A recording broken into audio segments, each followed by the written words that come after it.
And welcome to the One Hood Power Hour. This is the fourth candidate forum in our fall candidate series. We're very excited. This is our first in-person candidate forum, and we're very honored to invite Tony Moreno and Gainey, the two candidates for Pittsburgh mayor, here today. But before we begin tonight's forum, we're going to have a few announcements from my co-host and my colleague and one of my best friends in the world, Miracle Jones, and she's going to give some very important announcements about this upcoming fall election.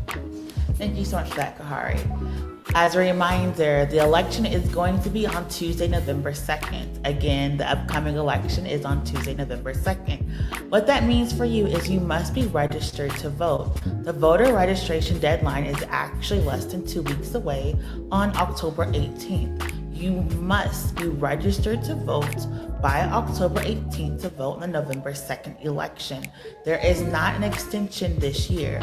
Your information must be put into the system by the deadline. So please, if you've moved, you're new to the city, you've changed your last name, you just are recently released from incarceration, you've changed districts, you've gotten married, any type of thing that will change your voter registration, it also must be updated by the 18th.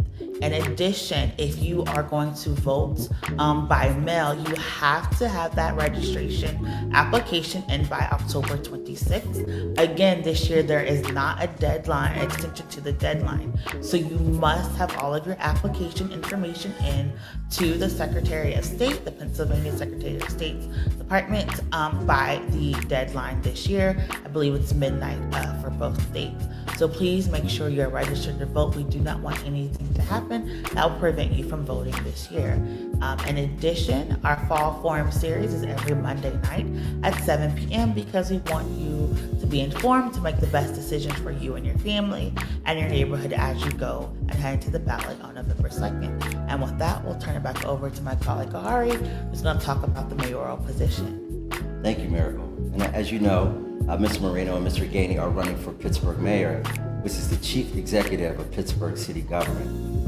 And it's a strong mayor system. The mayor of Pittsburgh is very powerful within city government, and most of the initiatives, while the legislative branch is involved with many initiatives, for those who are familiar with city government knows that many initiatives come out of the mayor's office, and the mayor has a very strong role within city government.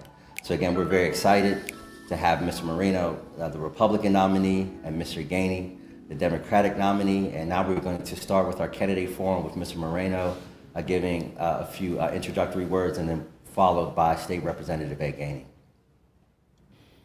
Hello, Pittsburgh. My name is Tony Moreno, and I'm your candidate for mayor. I was written in on the Republican side, but let's make it very clear that this isn't a political race anymore. This is a people race. The only reason I have an R behind my name, or I had a D behind my name, was so I could be the mayor of Pittsburgh. None of that matters anymore. I'm here to represent all 90 neighborhoods, bring all of our funds and all of our focus, and make the neighborhoods the #1 priority. Our current politicians make us beg them for the services we deserve and need. Instead, I'm going to serve you. I have a lifetime of servitude behind me. I worked for this city for 24 years as a Pittsburgh police officer, and I was successful in bringing our communities together, serving downtown, and getting people the help that they really need, and not just arresting them and forgetting about them, but really following up and seeing where their lives were the root problem of what was going on in their lives. I was a United States military combat veteran, airborne. I served my country. I had a life of service before I even became an adult through missions work in my church in Southern California.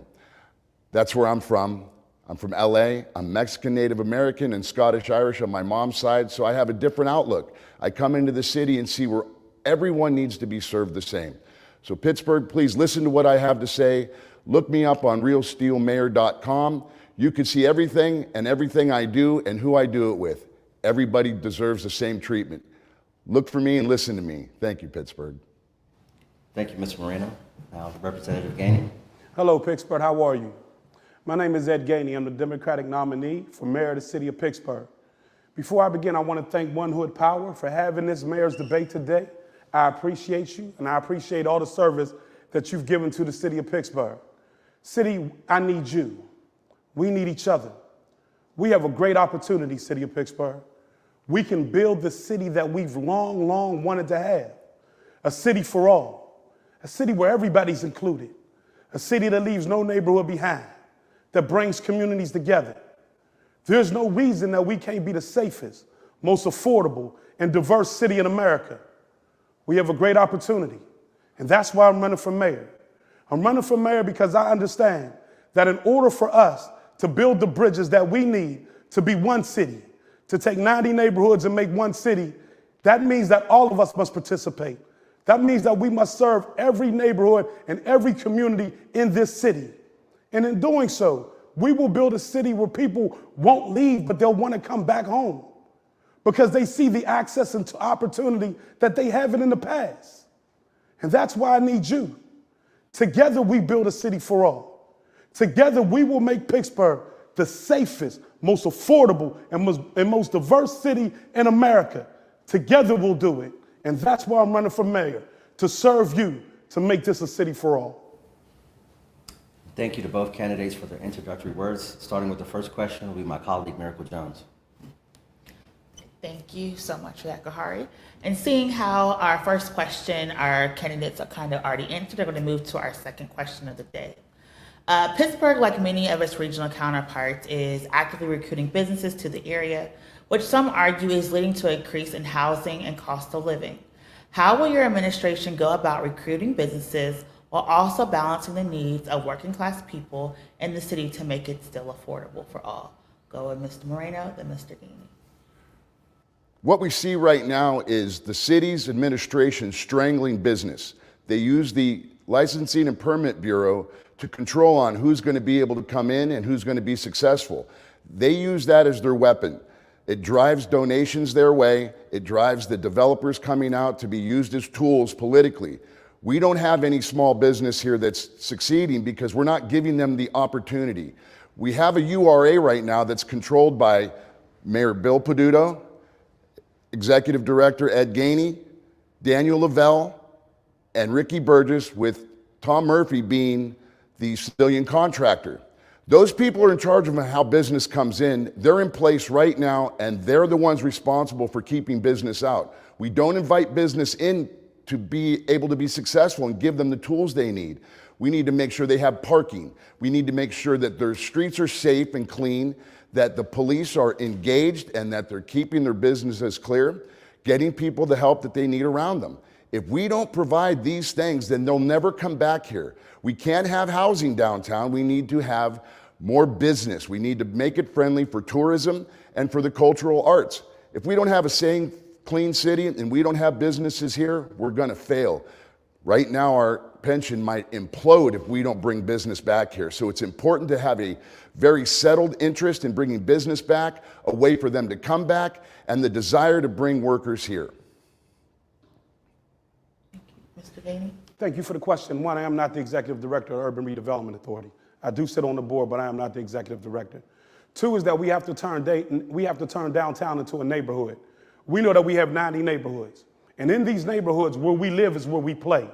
The reason why downtown looks the way it looks right now is because we don't have enough housing. We need to diversify our portfolio and create more affordable housing. And the way we do that is to focus on downtown to ensure that the housing that we're building right now, whether that's through reactive use or whether we build new buildings, that it's affordable. If we don't turn downtown into a neighborhood, we're not going to repopulate downtown. In this pandemic called COVID, the business climate has changed. And because the business climate has changed, there's a lot that's changed with it.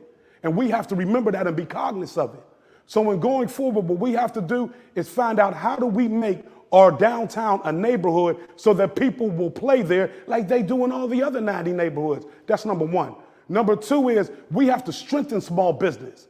We have to incentivize how we get small business to come back out. And we have to undergird our disadvantaged businesses in disadvantaged communities because we know they're the backbone of the economy.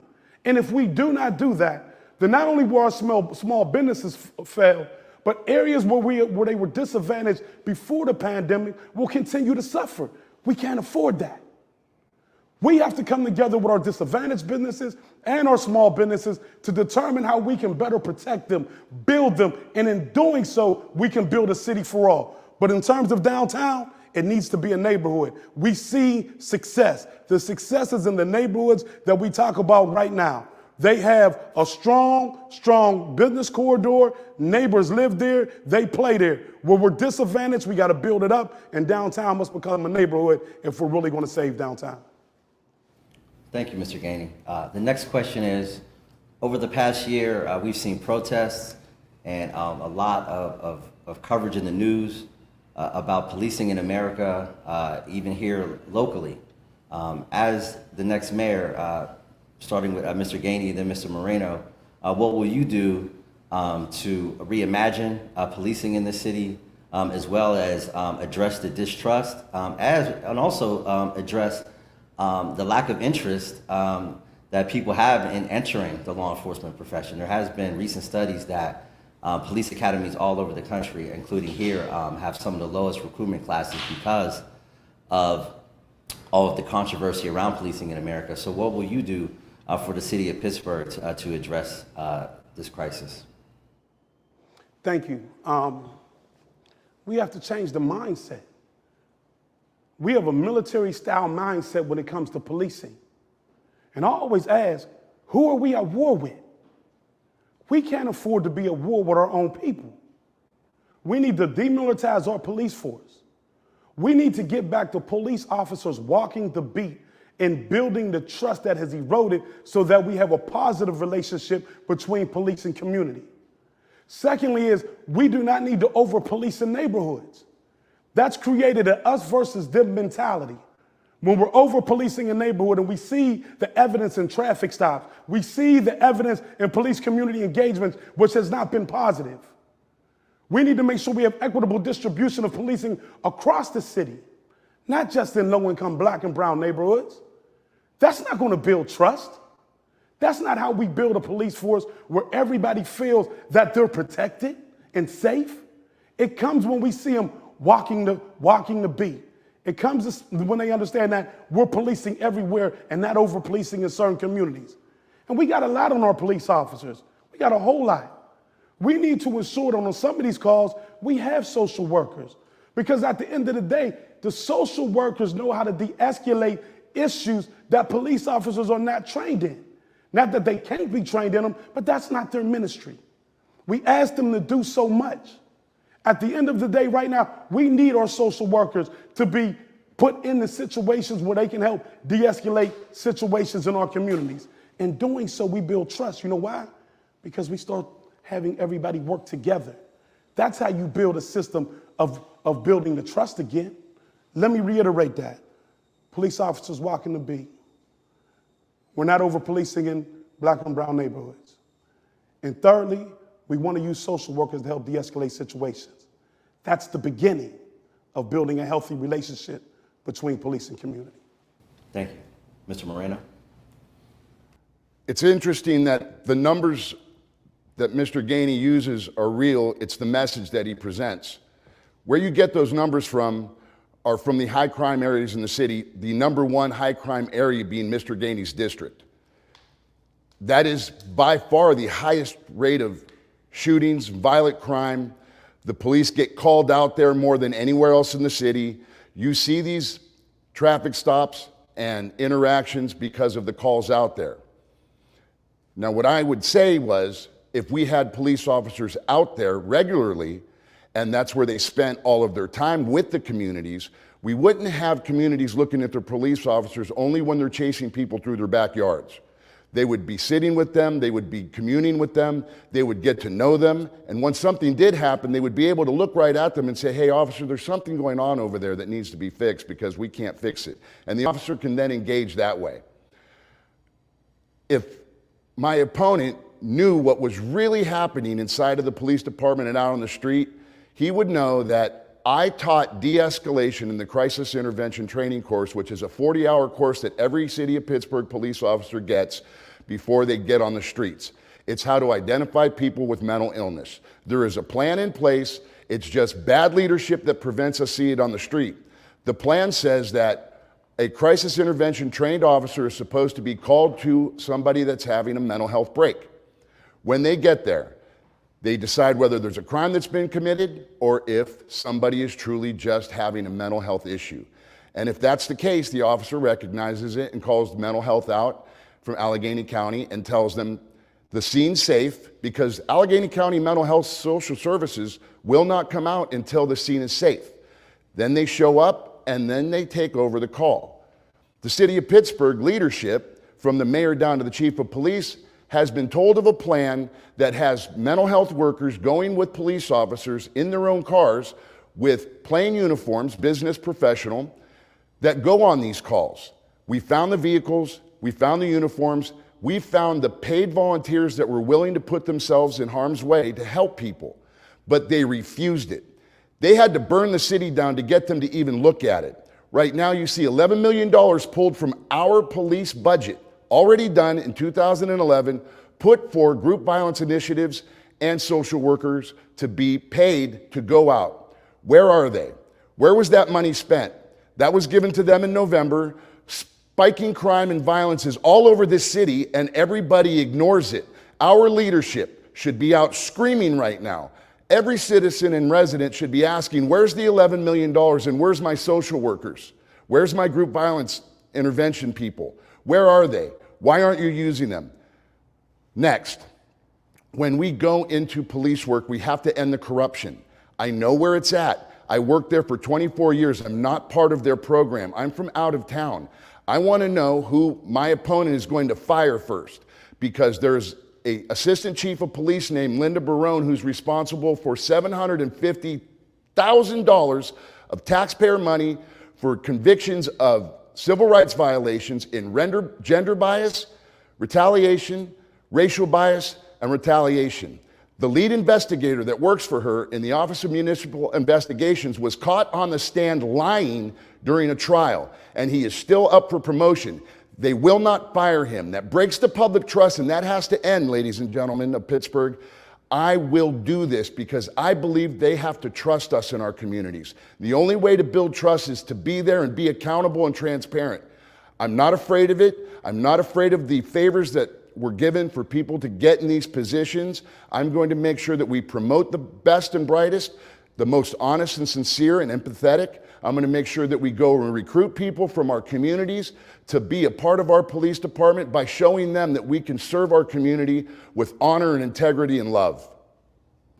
Thank you so much. Mayor. So for our next question, both of you have talked about what you would like to see in your administrations. However, recently council adopted a measure that would dictate how COVID dollars are spent well into the first half of your administration. In addition, there's current legislation pending that would mandate council approval of any appointments that you suggest. How are you prepared to govern and implement your changes given these new, possibly new restrictions and circumstances? Ms. Moreno, then Mr. Gainey. I believe that council should have more say into what goes on in this city, because when you have a mayor-strong city and you have a leader that is not just and honorable and truthful, you see what happens. Favors are traded. We have $613 million sitting on the city of Pittsburgh right now. $278 million in grants, $335 million in COVID relief funds, and it all funnels down through the URA. Those positions are put in place by the mayor. The mayor controls everything. Who gets put on as police chief, who are the assistant chiefs, who are the commanders. So these people who are supposed to be serving our communities and our residents and the people on the street, they serve the mayor instead. It's foul and it hurts us as a community. Look at our appointed Pittsburgh Water and Sewer Authority. He's never put a shovel in the ground. He's a public relations person that's never done anything engineering-wise for water and land usage. Yet he is in command of one of the biggest departments in the city of Pittsburgh that control our lives. These positions are all deals made. I will stop that. I will make sure that we bring the most professional, the most honest, city-loving people into these positions. They need to be vetted, they need to be questioned, they need to be proven through their resumes and their history. That doesn't happen now. The reason council is doing that is there's a thought process out there that Mr. Gainey's already the mayor, and they are afraid of the people he's going to bring in. Jake Wheatley has introduced himself as being part of the campaign. Jake Wheatley has a horrible criminal past. I do not want him in my administration. We have to make sure the people that are coming in for the right reasons. We do not have to like the people that are there, but we have to trust them to do the best job. The vetting process is important, and I'm going to make sure I do that. Mr. Gainey. Thank you for the question. One is that we wish that we would have been able to have a little bit more influence on where these funds went. We understand that at the end of the day, we would have liked to see more money going towards the gang prevention units into the streets. And I may have said the name wrong, but we need that right now. Right now, our communities are hurting. We should have put more money into a public health plan to address the root cause of violence. That's where we're going to see a difference when we see how we eradicate the root cause of violence, how we deal with structural racism, how we deal with housing, how we deal with drug and alcohol, how we deal with education, because those are how we deal with poverty. Those are the issues that lead to violence. Pittsburgh, listen to me. You can put 1,000 cops on every block, and they can't stop the violence. They can make the arrest after the crime is committed. Yes, then it becomes a public safety problem. But what we have right now is a public health issue. Our children, 13, 14, 15 years old, are waking up with murder on their mind. They didn't build this culture, Pittsburgh. We did. They inherited what we brought to the table. And at the end of the day, that's why we need a public health plan to address how we eradicate violence. We can do that together. Everyone I speak to, from nonprofits to corporations to little organizations and neighborhoods, I talk to them about this. That's where we should have put some of the money towards, because we need a plan to address violence. If we don't do that, then the violence is not going to end. And whether it's police personnel and all that other, I'm not going to get into that. I'm not here to throw stones at anybody. What we're going to do is take those stones and build a better city. Build a city where everybody feels welcome, where everybody's a part of it. That's how you build a city, not through division, but unification. There's no separation in building anything. Our children deserve better. They don't need to see anger. That's one letter removed from danger. And we want to move ourselves out of that by making sure we're doing what's right for our children. Building a city for all, where they don't feel they have to leave, that they can stay here.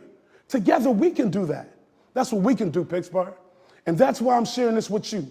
We need a public health plan to eradicate violence. That's where a percentage of that money should have went to. Because if we don't have a public health plan, then we're just going to continue to repeat the same thing. Let's get this public health plan, and let's do what's good for our children in the city of Pittsburgh. Thank you, Mr. Gainey. Are you doing a rebuttal? Yes. Yeah, you have 30 seconds. Thank you. If the state representative knew anything about de-escalation in law enforcement, he would realize that the first step in de-escalation is officer presence. If in the highest crime rate area where the highest violence is, then we need to have a police officer on every corner until the violence stops. We need to parallel that with having the social workers come in behind and find out what's going on in the family. We just can't say it's a public health problem, because it's not. It's a financial problem. I don't know why he keeps saying it's a health problem when it's finances that drive violence. When you wake up in that trauma that you don't know how you're going to get through the day, that causes anger. When you see somebody else that has something or you're trying to move on what they have, you need to address that. So we need to make sure that the money that the URA controls, that Mr. Gainey sits on the board, gets to the hands of the community members for them to use. And instead of us having to beg for them, we need to make sure that they're able to solve their own problems. We're putting political answers on people problems. Thank you so much. Thank you. And you have 30 seconds as well to rebut. This is what happens when you don't understand trauma, when you don't understand what these communities have been through. And I've always told you, when you get somebody that wants to run for office, that is an elected official, that tells you what's good for you, that's problematic. To understand trauma is to understand a lot of the situations that's going on. And if we think that we can incarcerate our way out of violence, that is a problem. That's not going to help build this city. That continues to divide this city. There's no separation in that. We need unification. This is a public health plan. This is a public health issue, because at the end of the day, we have a lot of communities that is in trauma and we need to respond. Thank you so much for your answers. Thank you. Our next question is going to be about infrastructure. We know infrastructure is a huge issue, not only here locally, but obviously it's been a lot in the national news. What type of infrastructure investments from water lines, sewer lines, electrical systems, public transportation, light rail, would you like to see, and what infrastructure investments will you prioritize in your first term as mayor, starting with Mr. Gainey, then Mr. Moreno? Thank you. We need clean water. We have to have clean water. I keep forgetting to look right here. We need clean water. We have to have clean water. Because at the end of the day, if we don't have clean water, our babies are sick, our elderly are sick, and we need to invest in ensuring that we continue to change the lead lines that are in our city. We need to do it at a faster rate. We need more investments. We need to work with Alcazar for river sewage runoffs to ensure that we're doing what's necessary to help facilitate this new day in regards to dealing with the rivers and how we clean our rivers. Thirdly is transportation. I understand that the mayor of the city doesn't control transportation, but here, let me say this. If we don't have a better transportation system, if we don't begin to connect the dots, if we don't work with Port Authority and county exec to make sure that we're creating transportation systems that get people from point A to point B, whether that be school, whether that be their doctors, whether that be their institutions, whatever that may be, then we're always going to have this parochial type of transportation. And I'm not just talking about in Allegheny County in the city, but throughout Southwest. I've been to Southeast and I see how it runs all through the Southeast corridor. We need that here. We need that level of cooperation and collaboration, because we have to ensure that we can get people to where the jobs are. And so I look forward to working with the county exec, Port Authority, to create that system, a system where we're moving people not to just any area, but to designated spaces that they can get to where they have to go. But number one is water. We need clean water. Thank you. Mr. Moreno? When I create my Department of Neighborhoods, it's going to be structured so our neighborhoods first get the services they need and they develop the way that they want to. We see what's going on out right now in the city of Pittsburgh. The development is not for the areas that need it the most. They're coming in and they're taking our property. They're stealing our legacies. They're invading our neighborhoods, and it's not developing the way that we need it to, and the monies are not going to where they're most useful. That, again, is the URA's responsibility.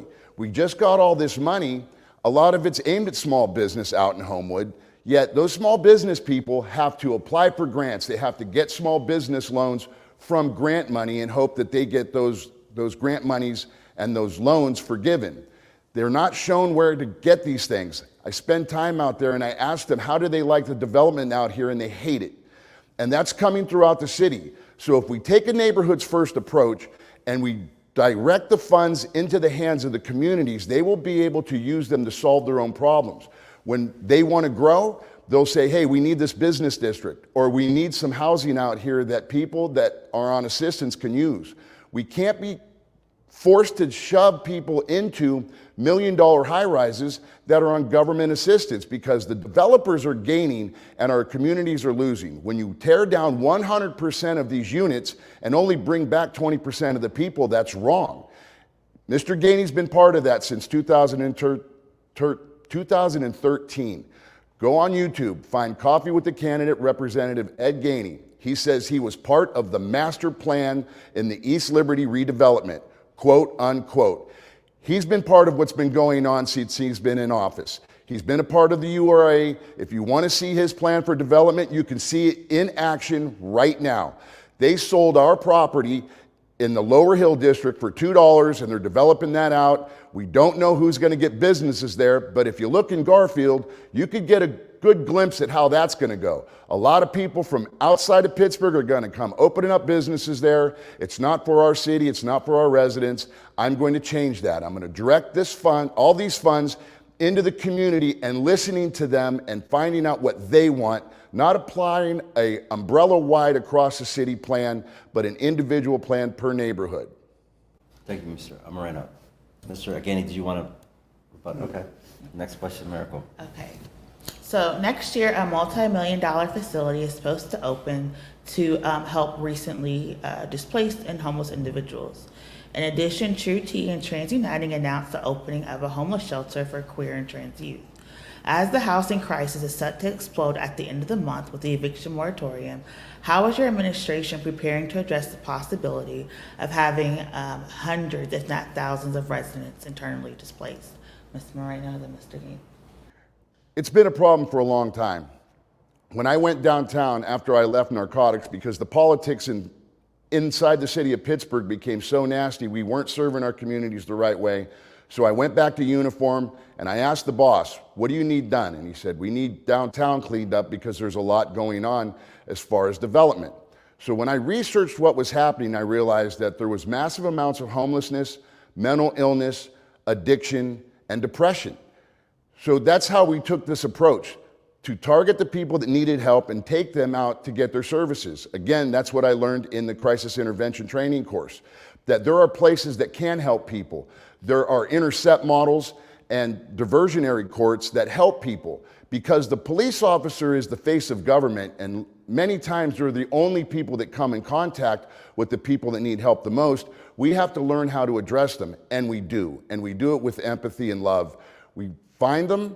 If they need help, we get them the help they needed. If they've committed a crime, we can't ignore the victims. So if they do get arrested, we immediately put them in mental health court, and we put them in the diversionary intercept model where they get the help they need. They get back on housing plans, they get back on job searches, they get back on their medication, they get clean clothes, and they get made to feel like they're important and they have a meaning in life again.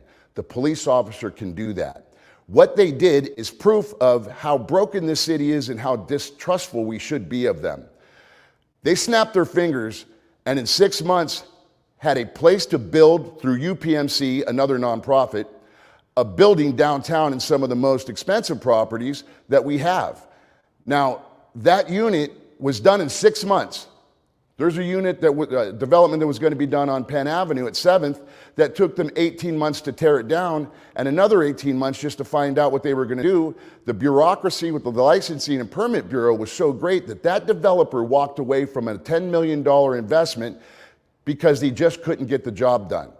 Now, what's going to happen at that homeless shelter is there aren't having rooms for people to stay overnight. It's just a place for them to go to get their services. There is a better spot for that. We researched it. Dr. Paloka went out to Texas again to see the model for the mobile social services with the law enforcement officer, but she also learned how they can bring together all the services into one area, and the VA hospital would have been perfect for that. They have beds, they have rooms, they have offices, they have a cafeteria, they have a medical station, they have a post office. They have everything they need to be self-sufficient. They have a laundry. They were able to take that, use our city workers, clean out all the problems they had with an asbestos issue, rebuild it with our city carpentry unit, go in and make that a livable area so people that are homeless can have dignity and respect. They could feel like they're part of our community and they can help get themselves out of this predicament.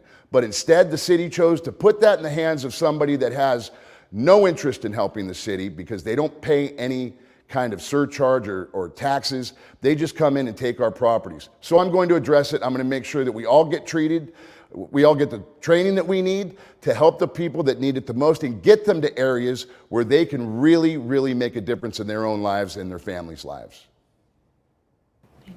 Thank you. To directly answer the question is why you've heard me talk so much about why we need affordable housing. You've heard me talk about why we need affordable housing downtown. You've heard me talk about why we need it in neighborhoods. You've also heard me talk about inclusionary zoning and the fact that we need to pass legislation that includes inclusionary zoning so that every housing project that we do will have affordability embedded into it, from 20% to 80%. That's what we have to do. That's the start. Secondly is that we do have a homeless situation. And first we have to admit it. And we need to ensure that we're doing everything possible. And the first start of the housing downtown, that's just the start. It's not the finish. What we need is to find out what we can do. And some of the money that we talked about with the recovery funds is some of the money that we should have used to be able to address the homelessness downtown. We should have been able to address how we create more housing. We don't want to talk negatively about anybody that's providing more housing for the homeless. What we want to do is find out how we build on it and what we have to do to ensure that we're doing the right thing by the homeless. Again, this is not a public safety problem. It's a public health issue. We need to have a plan that talks about how we address homelessness. It's not going to disappear tomorrow.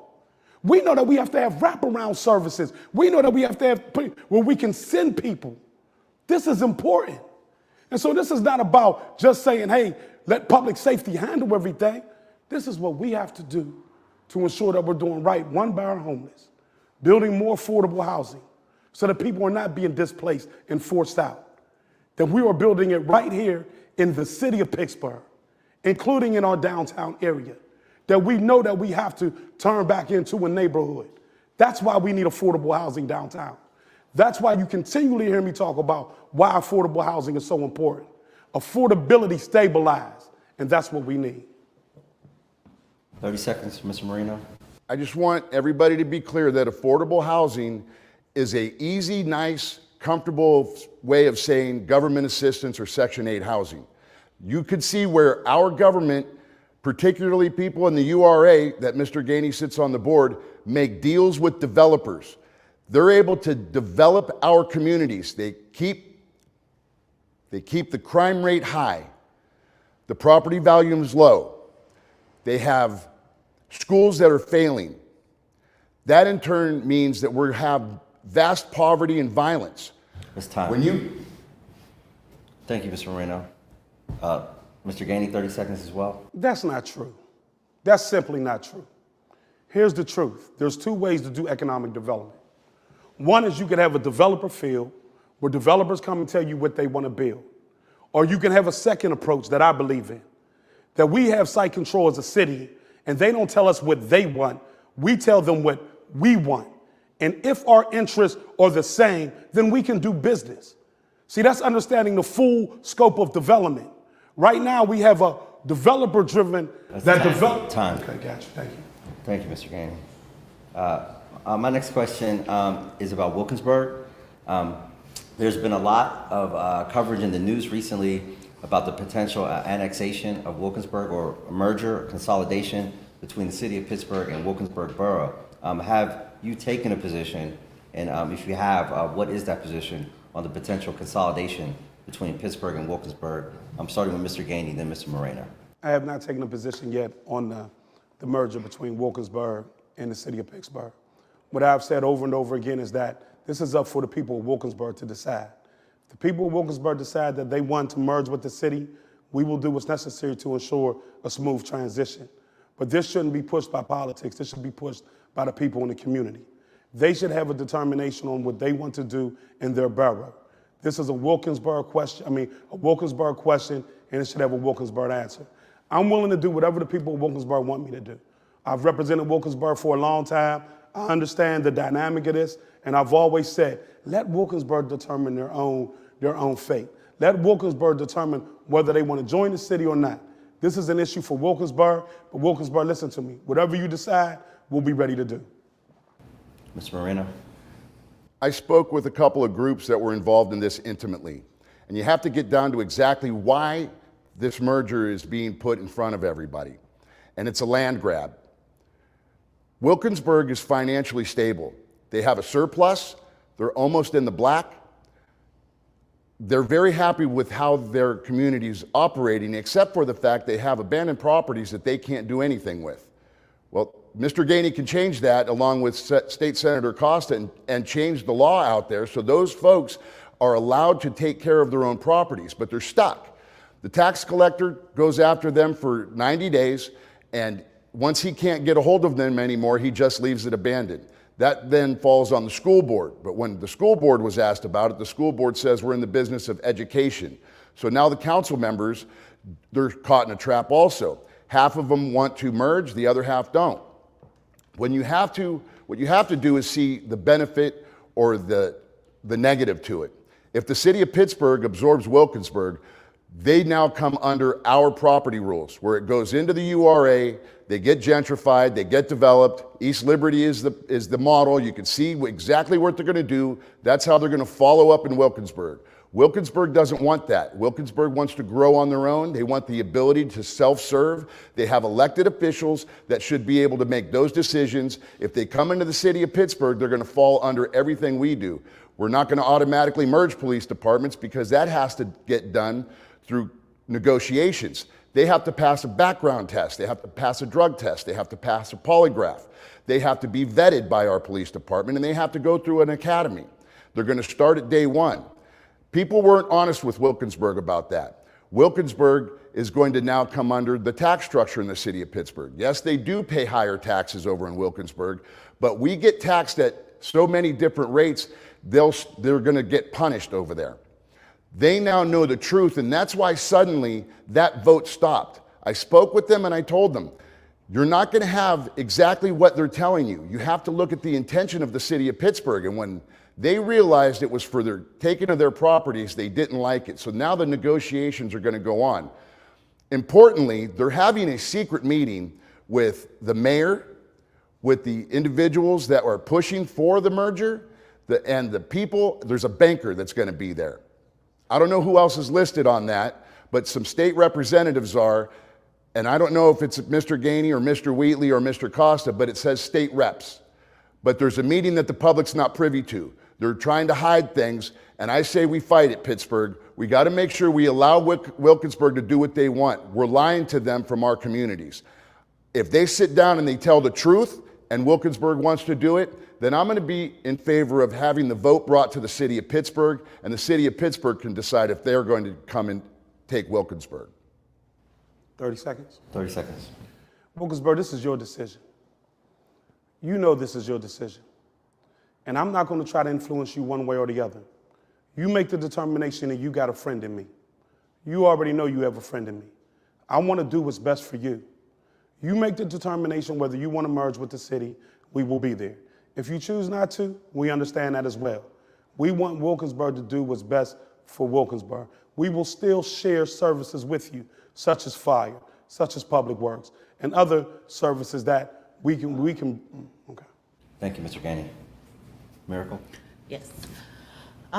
We know that Pittsburgh has been called the most livable city, but we also know that Pittsburgh has been ranked as one of the worst places for Black women to live, from maternal mortality rates to employment to salary to long-term health impacts.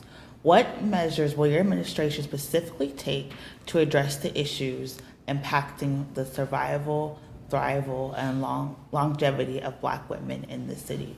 Mr. Gainey and Ms. Moreno. Yes, this is an important question. There's no reason why we have a Black infant mortality rate. We have to work on that.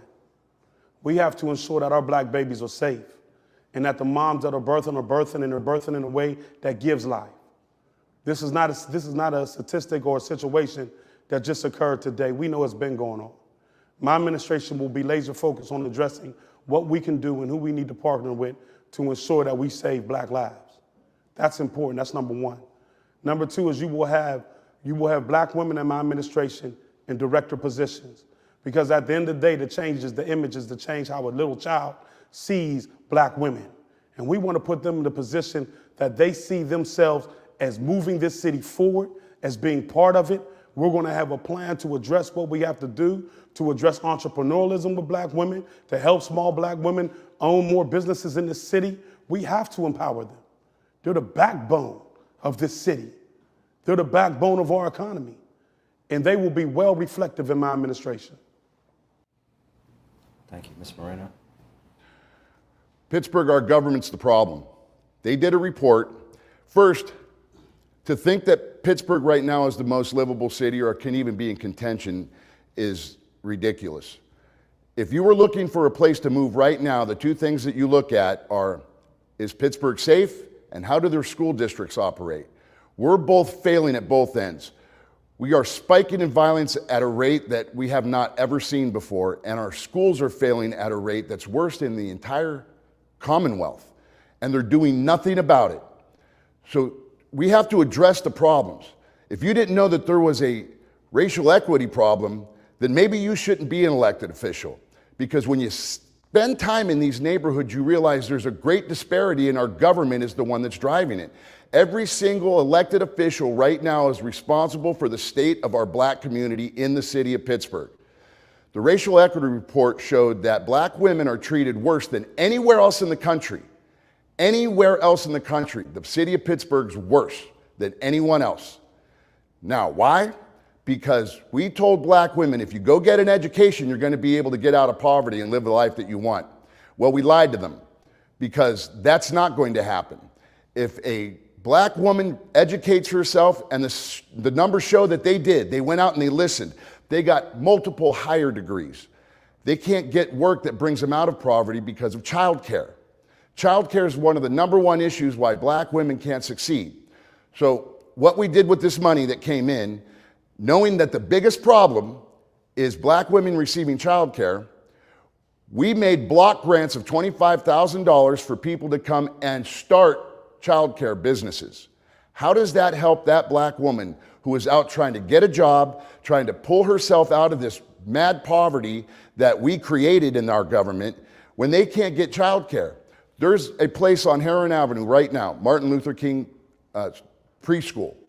It's been left abandoned. They could have taken all this money, rebuilt that, it's already a facility, taken people from the community, trained them how to be child care providers, taken people from the community, trained them how to be social workers, taken them from the community and trained them how to be healthcare workers, taken them from the community, trained them how to be cafeteria workers, and had a place run by our government so a woman from her neighborhood can take her child there, safely drop them off to community members, and then go to work and work her way out. Instead, they made commissions to talk about how they're going to spend the money, and then they made meetings on meetings to talk about the meetings. Nobody gets anything done here. Where's the money? We need to fix it. Thank you. Mr. Gainey, 30 seconds. Again, that's not true. Let's talk about access and opportunity. And for decades, generations, how black people were kept out of workforce development, how they were kept out of contract opportunities, how they were kept out about making a living, so many have left here. Listen, black women, I understand. Our community has been left out intentionally. I'm gonna bring us in. Thank you, Mr. Gainey. 30 seconds, Mr. Moreno.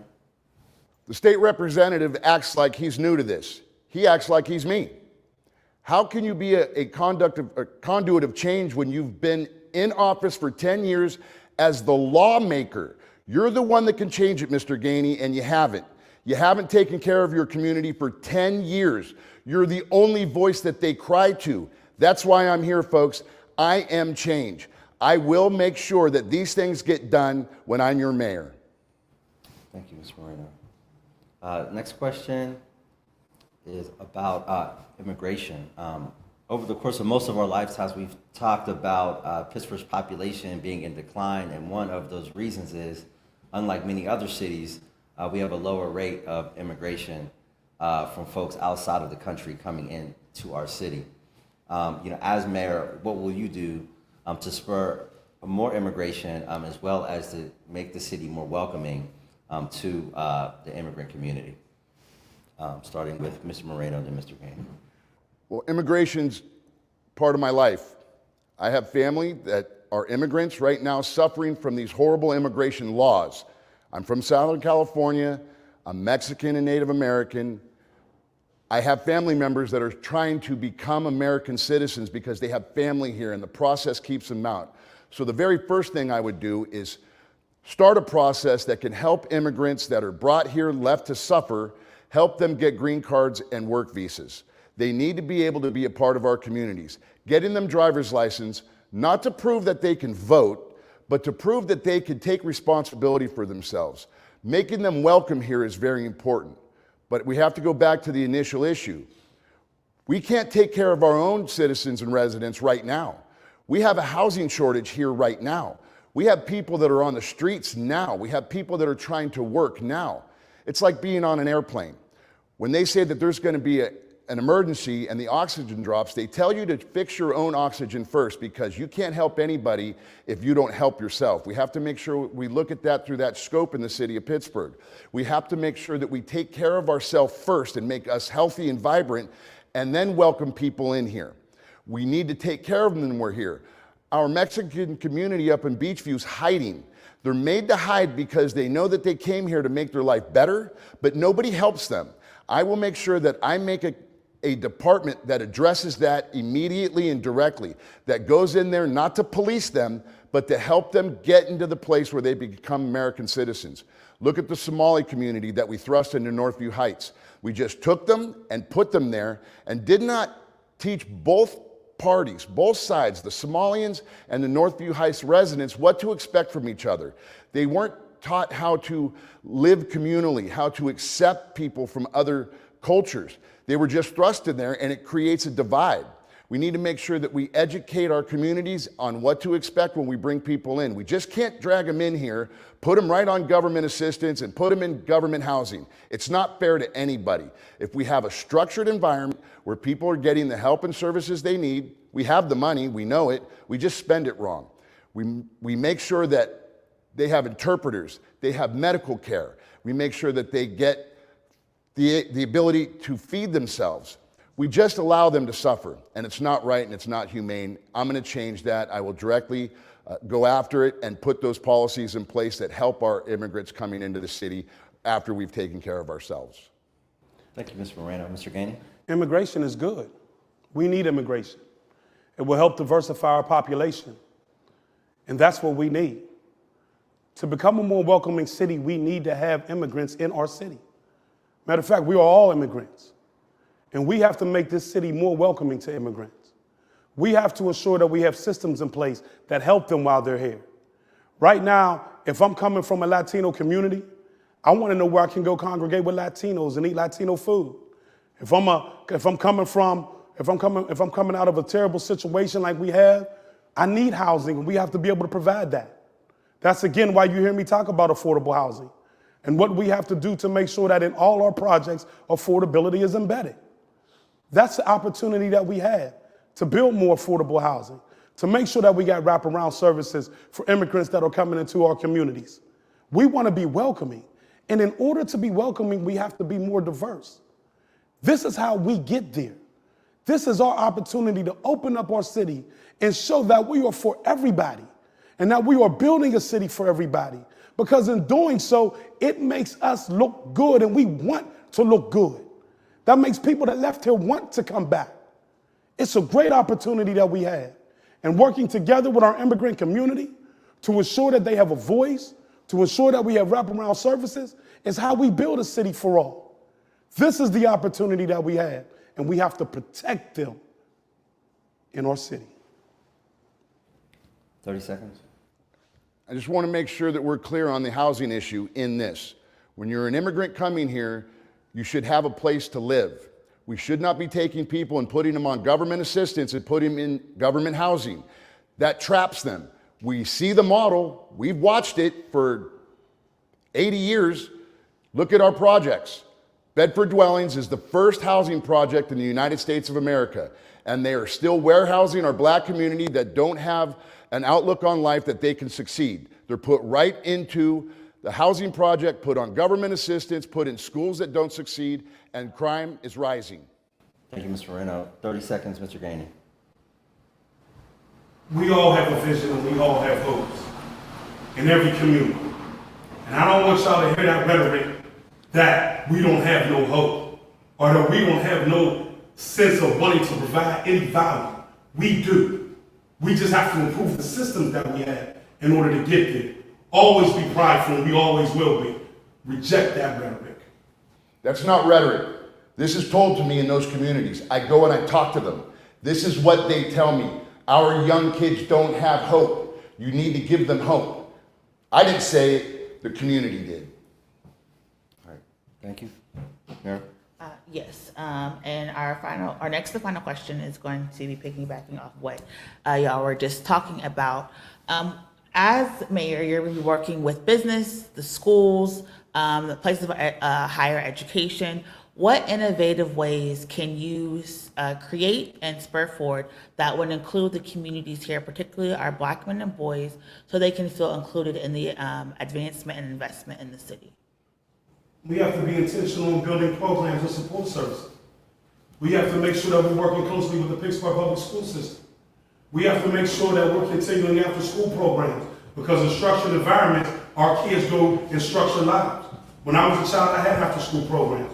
I know the importance of Little League football. I know the importance of making sure that after school that there's arts and culture that these kids can go through, that they can go to. We have to connect them to opportunity. Opportunity and exposure is the way out.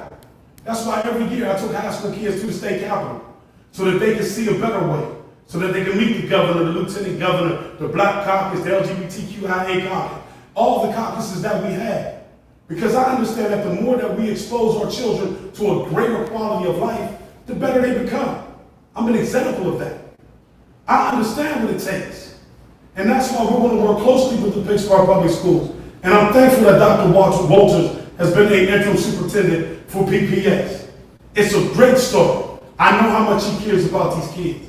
And together what we can do to ensure that we got after school programs, to ensure that there's a pathway to success, to ensure that we include the trainings, to ensure that we include small businesses, and more importantly, to make them understand that African American history is American history, and let them know the pioneers that came before us so that they can understand the great shoulders that they stand on. Because once you understand the history of who we are, the fact that when you look in the definition of any African American, it should say transformation, because we've always transformed this union. And together we can work to ensure that we have the systems that empowers our children. Thank you. Mr. Moreno? All of Pittsburgh knows that our politics have ruined our communities. They're in control now. The last 5 times Mr. Gainey ran for office, he said the same exact thing. And he has a record to stand on. Go out to Homewood and stand on Frankstown Avenue. See how much success is going on out there. See how much building is going on out there. See how much small business is going on out there. It's not because they don't have the money. They have it. I targeted $613 million that could be spent there. If that's the #1 problem, why not make that the #1 intent? They don't take care of the things that they talk about, Pittsburgh. You hear it. They're telling you, we're going to do this, and we're going to do that, and we're going to create a commission for this, and we're going to create a group for that. Well, they've done all those things, and nothing's happened. What I'm going to do is go into the communities, ask them for the things that they need to make their community better, and give it to them. It's that simple. We're taking political answers and put them on people problems. We could see the results of it. They're suffering. They're made to beg. How in the world do you make somebody get a small loan for a grant? They go against each other. It's not right. Give them the money that we got, that our taxpayer dollars come from. There is no grant money tree. That's our taxpayer dollars, and we're using it to help people. I'm going to use it to help people. I'm going to use it to make sure that I bring them how to become a small business person. I bring them how the trades to their communities. They don't have trades training here. Not enough. They need to have it. We need to fund it. We need to make sure that they can get into those programs.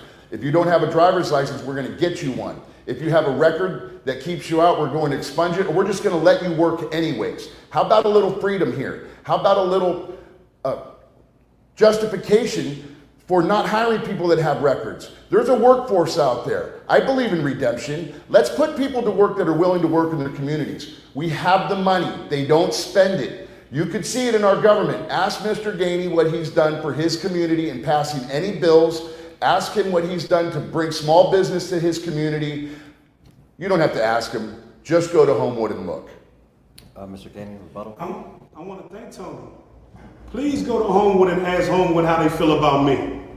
They'll tell you all the stuff that I helped them do, from working with small businesses to ensure that their quality of business was good, to working with neighborhood organizations to ensure that we create a Homewood brushing plan, to working with the residents out there to make sure that their needs are met. But here again, I want to say this. Community, we don't have to beg. And no one should talk about us begging for anything. We have been self-sufficient for a long time, long before he came on the scene. And we will continue. Thank you, Mr. Gainey. And for our last question, we have a tradition of bringing things full circle and kind of lightening the mood. As I want to thank both candidates for a very spirited yet civil conversation. So we're going to start with Mr. Moreno, then Mr. Gainey, and a question that we asked every candidate in our fall series before we end, to kind of also humanize our candidates, because we know during political season things can get testy and things kind of can become caricatures. So our final question before we go into the final comments from our candidates is what brings you joy? So Mr. Moreno, what brings you joy? Engaging with people. Being on the police department for 24 years, we get called to the worst thing that happens in someone's life. They couldn't figure out how to fix it, so they would call us. And that's what we experienced for a long, long, long time. And you become jaded. And you have to condition yourself and learn that we're dealing with human beings. And knowing that, and now being able to interact with people and really being able to be a voice for them and seeing joy brings me joy. I love our community. I love Pittsburgh. I want to serve you. I want to do everything I can to help you. I do not want to be that person that keeps you from succeeding in life. I promise you, Pittsburgh, I will serve you. You will not have to beg me. I will make sure that you get the things you need, and I will prove it to you. Just like I'm doing now, I will go to your communities and I will prove that I will be there for you. I will go to your events. I will sit with you. I will commune with you. I will make you a part of my life like I have for the last 24 years. It's important. It's important that they trust us in our communities. I will be there for you.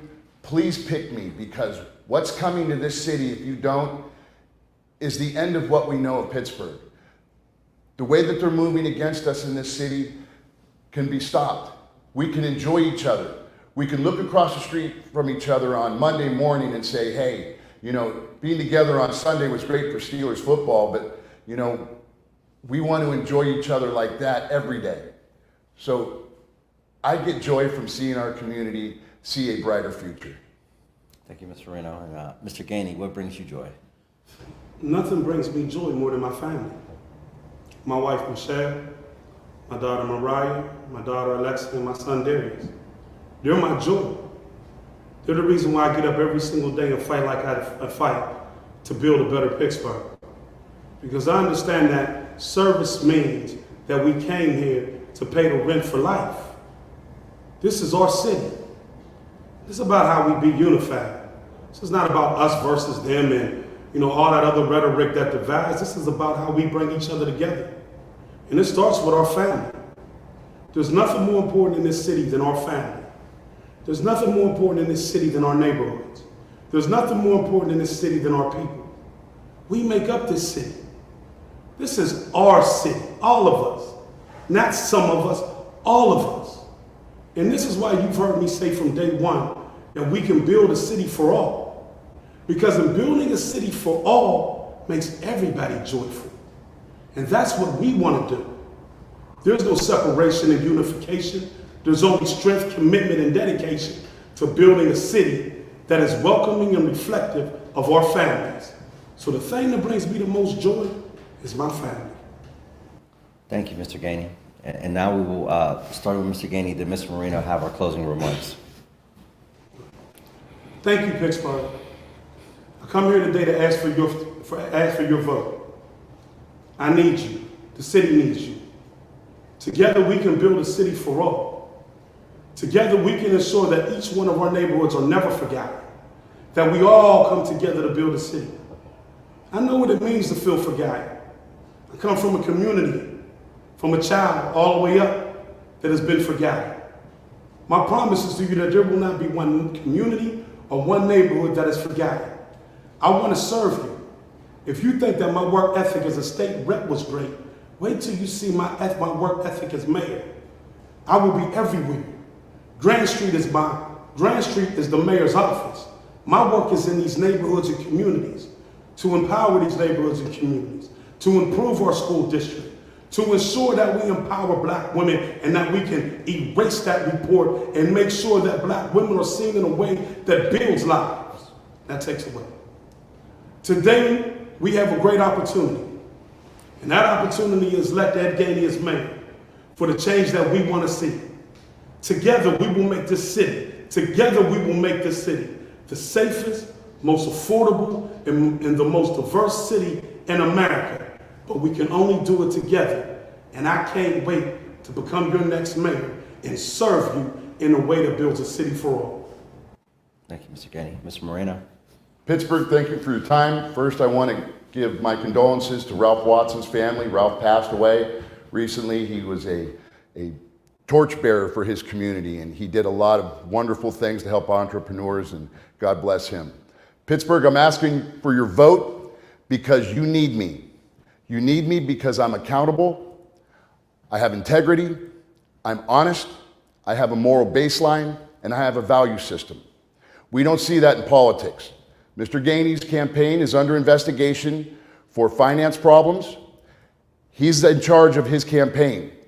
You can't be in charge of the city when you have problems like that. We need leaders that make sure that everybody underneath them is accountable, and if they can't control it, that they immediately and publicly remove the people that are causing the problems. Our police department needs to be treated that way. We need an accountable and transparent police department.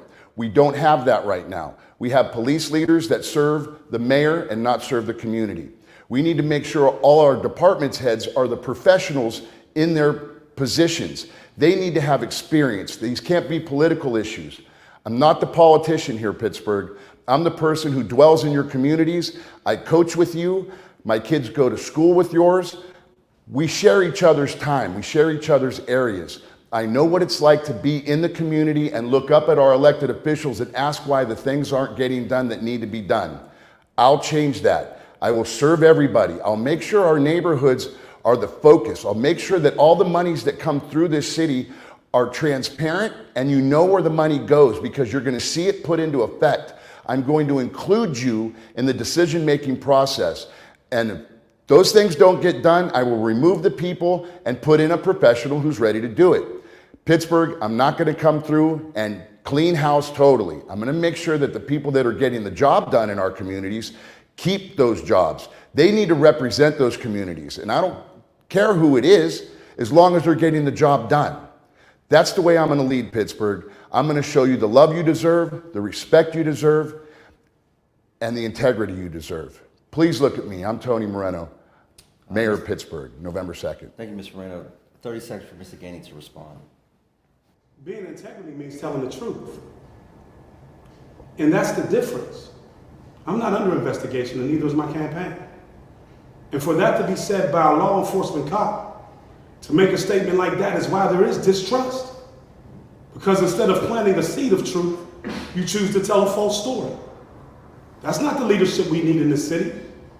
That's the leadership we're fighting against, to build a city for all. So just like you just heard him say, out of his own mouth, something that's not true, is why you need Ed Gainey to be mayor of the city of Pittsburgh. Moses Nelson was named in the affidavit for Loretta Payne when she was arrested. He is his campaign manager. He was said to have dispersed funds also. Moses Nelson hasn't been heard or seen from, and Mr. Gainey said he's not a part of the campaign anymore. We don't know why, and he never made a public announcement about that. He is in the affidavit. He's part of the campaign. Thank you. Well, things did get a little spicy at the end, and we tried to ask a joint question, but it is campaign season, so like any good debate, I'm sure everyone who's going to be viewing tonight is going to enjoy it, and want to thank both of the candidates, Mr. Moreno and Mr. Gainey, for joining us today, and thanking them for taking time out. We know they have extremely busy schedules. I'm going to pass it over to my colleague Miracle to close us out. Yes, like Kari said, a robust debate just indicates that people are passionate and care about the future of the city and are fighting for your vote. So again, we encourage everyone to make sure they're registered to vote. The voter registration deadline is the 18th, and the registration for your mail-in ballot is the 26th. Both of those in October. Thank you so much for tuning in. Please tune in the next Monday for the continuation of our Fall Forum Candidate Series. Thank you so much and have a great evening. Good night.